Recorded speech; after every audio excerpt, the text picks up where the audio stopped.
सरला के पति ने गांव में सरला और गोद की बच्ची को बेसहारा छोड़कर दूसरी शादी कर ली और गांव छोड़कर चला गया।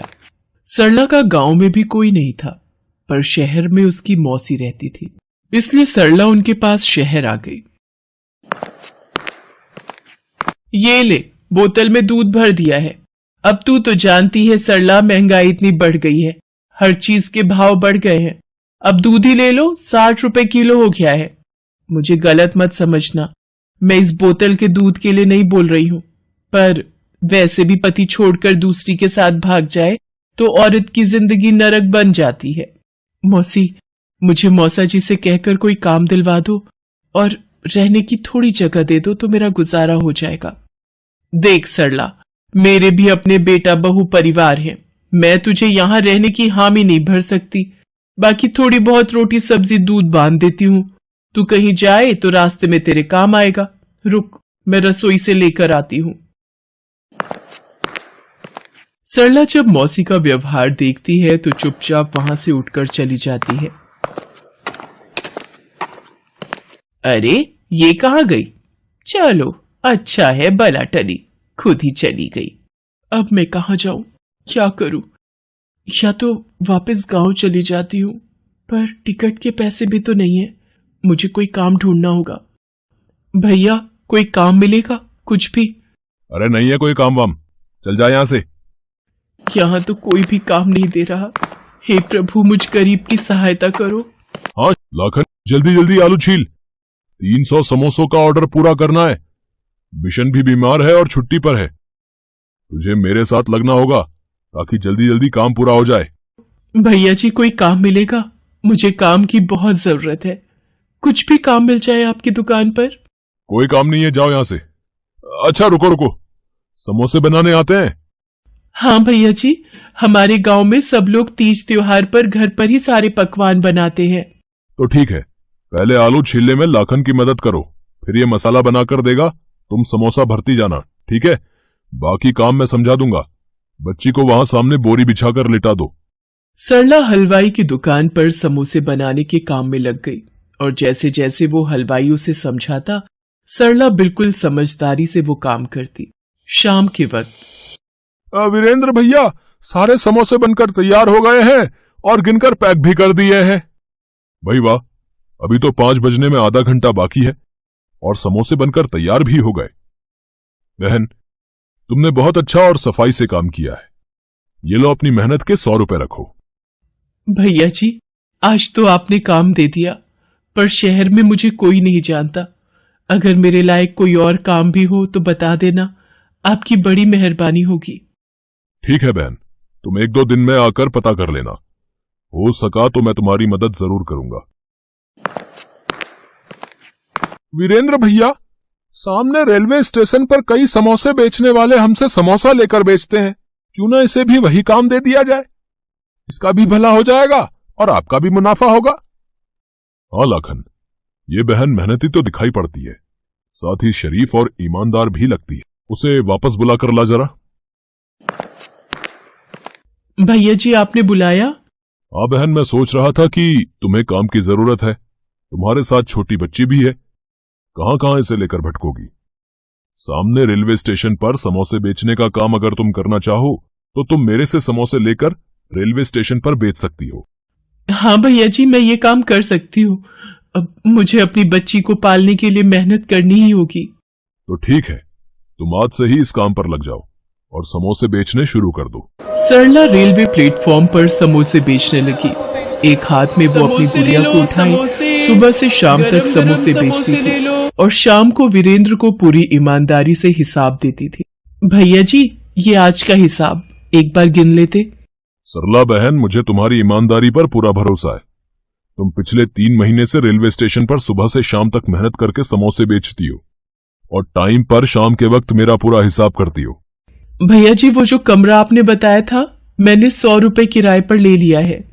ठीक किया, फुटपाथ पर छोटे बच्चे के साथ इधर उधर भटकने से अच्छा है एक ठिकाना तो मिला तुम्हें। सरला इसी तरह एक दिन रेलवे प्लेटफॉर्म पर समोसे बेच रही थी। समोसे ले लो, समोसे, गरम गरम समोसे ले लो। ओ बेटा, हाथ अंदर करके बैठो। गाड़ी चल पड़ी है। ओ चोरनी, मेरे बच्चे को उठाकर भाग रही थी। बच्चा चोर।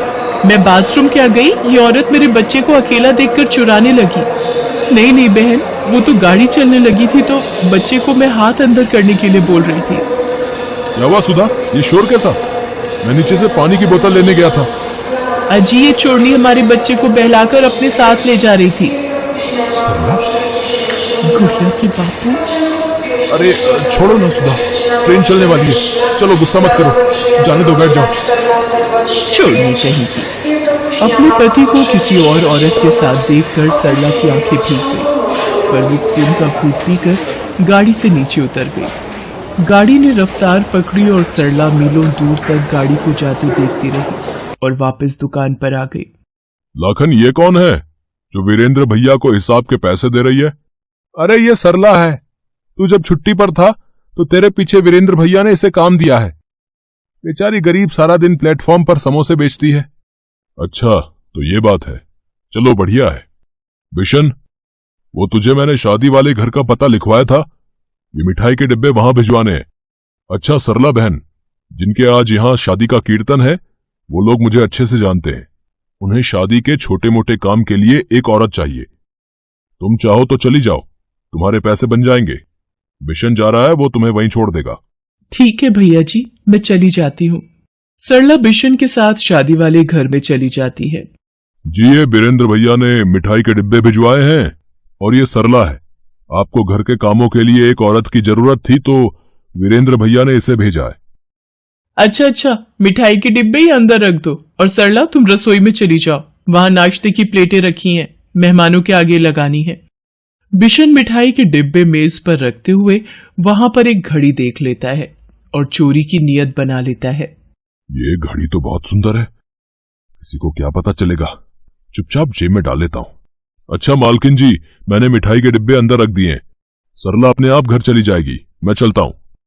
थोड़ी देर बाद, मम्मी, मेरी महंगी वाली ब्रांडेड वॉच नहीं मिल रही, मैंने यही मेज पर रखी थी कि तैयार होकर पहनूंगा। तुम्हारी घड़ी ऐसे कहां जा सकती है, हम सब तो घर के ही हैं, अभी मेहमान भी नहीं आए हैं।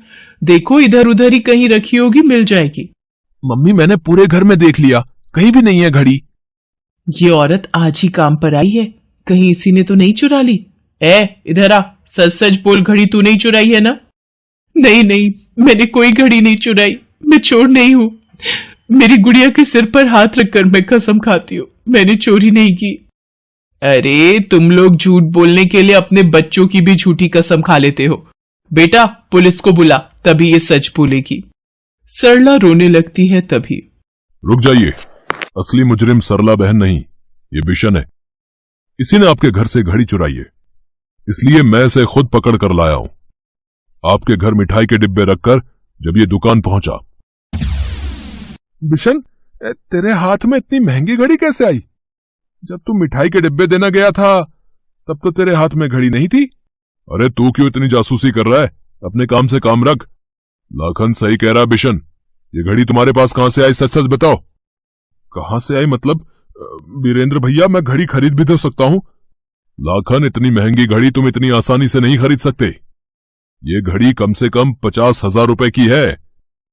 सीधी तरह बता दो कि तुमने ये घड़ी कहां से चुराई है, वरना मैं पुलिस को बुला लूंगा। और फिर बिशन ने सच बोल दिया और मैं इसे यहां ले आया। सरला बहन चोर नहीं है, मैं सरला बहन को पिछले कई महीनों से जानता हूं। माफ करना बेटी, मेरे से गलती हो गई, मैंने बिना सोचे समझे तुम्हारे ऊपर चोरी का इल्जाम लगा दिया। कोई बात नहीं मालकिन, आपकी घड़ी मिल गई, मुझे ये सुकून है। वीरेंद्र भैया, आज आपने मेरे ऊपर चोरी का इल्जाम लगने से मुझे बचा लिया, अगर आप ना होते तो। वीरेंद्र जी, अगर ये वाकई में मेहनती है तो क्यों ना ये हमारे घर पर ही काम पर लग जाए, मैं इसे अच्छी पगार दूंगी। ये तो सरला बहन के लिए बहुत ही खुशी की बात है। सरला बहन, तुम यहां काम करके अपनी गुड़िया की देखभाल और अच्छे से कर पाओगी। वीरेंद्र बिशन को पुलिस के हवाले कर देता है और सरला उसी घर में काम पर लग जाती है और अपनी बच्ची की देखभाल करते हुए दिन गुजारने लगती है।